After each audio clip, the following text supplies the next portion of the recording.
Two women walked into my clinic on the same day. Different ages, different lifestyles, but the same complaint, breast pain.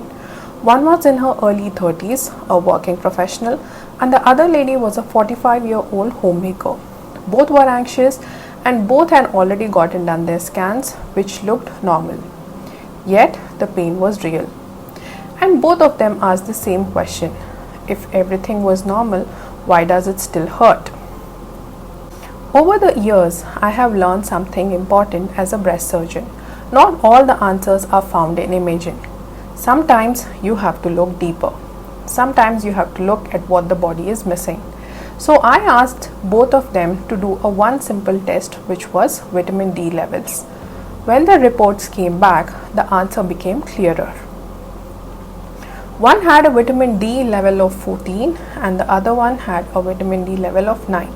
Both of them were severely deficient in vitamin D.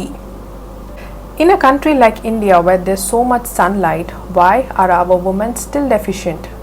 Because despite abundant sunlight, more than 70% of Indian women are vitamin D deficient. We spend most of our time indoors.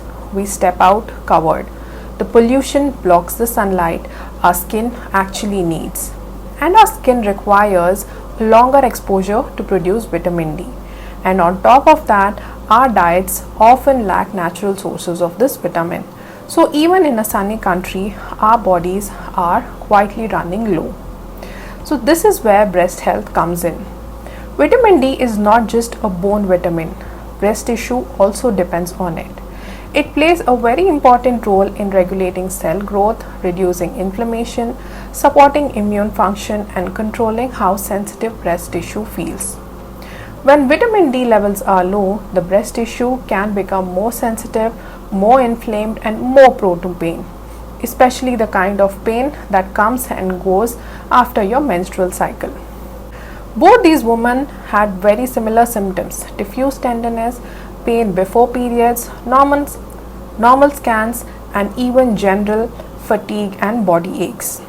So instead of just treating the pain, we corrected the deficiency carefully under medical supervision. And over the next few months, something changed. Their pain reduced significantly, not because we suppressed the symptom by giving painkillers, but we addressed the root cause. The importance of vitamin D just doesn't stop at breast pain. There is an increasing scientific evidence that shows that vitamin D plays a role in long-term breast health. Adequate levels may help regulate normal breast cell behavior, reduce inflammatory changes, and support the body's immune system.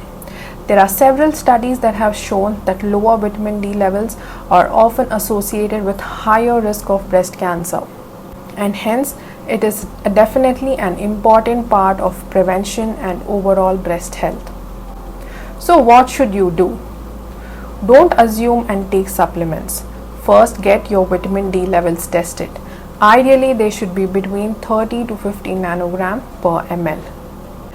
And if you are deficient, the supplements should be taken only under medical guidance, because even excessive vitamin D levels can be harmful. And don't forget the simplest source, which is the sunlight. About 20 to 30 minutes of sun exposure before 11 am with your arms exposed can make the real difference. And if you are experiencing persisting breast pain or discomfort, don't ignore it. Get it evaluated properly. Because clarity doesn't just reduce fear, it gives you control over your breast health.